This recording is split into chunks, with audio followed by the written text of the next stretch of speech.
سے التماس ہے کہ جو بھائی جلسہ گاہ کے باہر موجود ہیں وہ اندر تشریف لے آئیں انشاءاللہ۔ اب بلا تاخیر، کیا شاعر نے کہا تھا کہ میں تو سورج ہوں، ستارے میرے آگے کیا ہیں، شب ہے کیا، شب کے سہارے میرے آگے کیا ہیں، جو ہمیشہ رہے شاہوں کے سناخہ جالب، جو ہمیشہ رہے شاہوں کے سناخہ جالب، وہ سخن ساز بیچارے میرے آگے کیا ہیں۔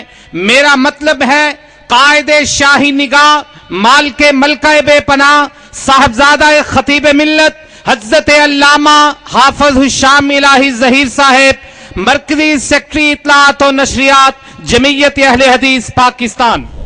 نحمده ونصلي على رسوله الكريم اما بعد اعوذ بالله من الشيطان الرجيم لقد كان لكم في رسول الله اسوة حسنة۔ معزز سامعین گرامی قدر، آقا علیہ الصلوۃ والسلام کی شخصیت کے اندر اللہ رب العزت نے طرح طرح کی خصوصیات کو ودیت فرمایا تھا۔ آقا علیہ الصلوۃ والسلام کے مطالعے کے اعتبار سے دو قسم کے مقام ہمارے سامنے آتے ہیں۔ ایک، نبی کریم صلی اللہ علیہ وسلم ظاہر میں کیسے تھے یا ان کا ظاہری مقام و مرتبہ کیا تھا، اور دوسرا آپ کا باطنی مقام و مرتبہ کیا تھا۔ نبی کریم صلی اللہ علیہ وسلم ظاہری طور پر علم نشرح کا سینہ لے کے آئے، والضحیٰ کا چہرہ لے کے آئے، واللیل کی زلف لے کے آئے، ما زاغ البصر وما طغیٰ کی نگاہ لے کے آئے۔ آقا علیہ الصلوۃ والسلام ظاہر میں کیسے دکھتے تھے؟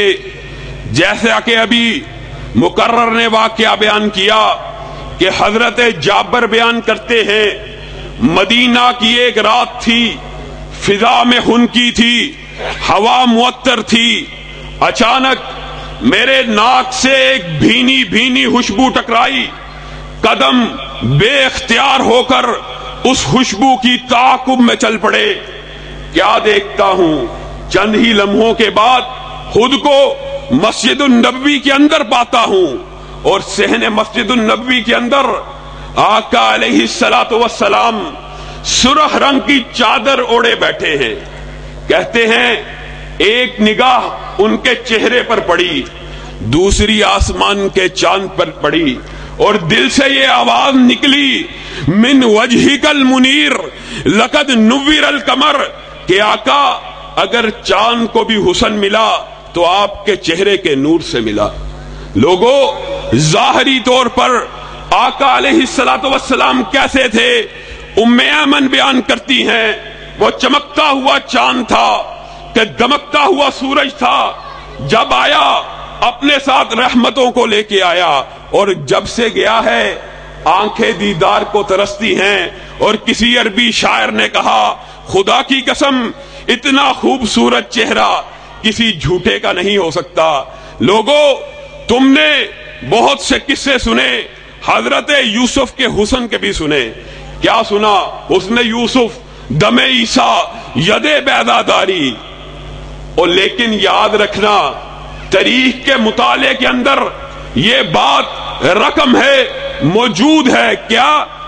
قرآن کے اندر اللہ رب العزت فرماتا ہے یوسف کو ایسا حسن ملا، عورتوں نے نگاہ اٹھائی، چہرے پر جم گئی، ہاتھ کے اوپر چھریوں کو چلا دیا۔ لیکن ایک راوی، ایک صحابی ذخیرہ حدیث کو کھنگال لو، ایسا نہ ملے گا۔ کیسا؟ کہ جس نے ایک مرتبہ چہرے کی طرف نگاہ اٹھائی ہو اور چہرے پہ ٹک گئی ہو۔ ہر راوی یہی کہتا ہے آقا کا چہرہ اتنا تابناک تھا، ایک نگاہ پڑتی تھی، اگلی نگاہ جھک جاتی تھی۔ اور تم نے بہت سے چہرے دیکھے، لیکن سچے دل سے بتانا، کیا تم نے کبھی سنا کہ کسی کے چہرے کو دیکھ کر لوگ اپنے مذہب کو تبدیل کر لیں؟ ہاں، حدیث میں واقعہ ملتا ہے، سمامہ ہیں، یمامہ کے گورنر ہیں، مسجد النبوی کے ستون کے ساتھ باندھا گیا۔ نبی کریم ان کو کہتے ہیں، سمامہ اپنے دشمن کے چہرے کی طرف دیکھ لو، کیا حرج ہے؟ نعوذ باللہ، وہ ایسے الفاظ کہتے ہیں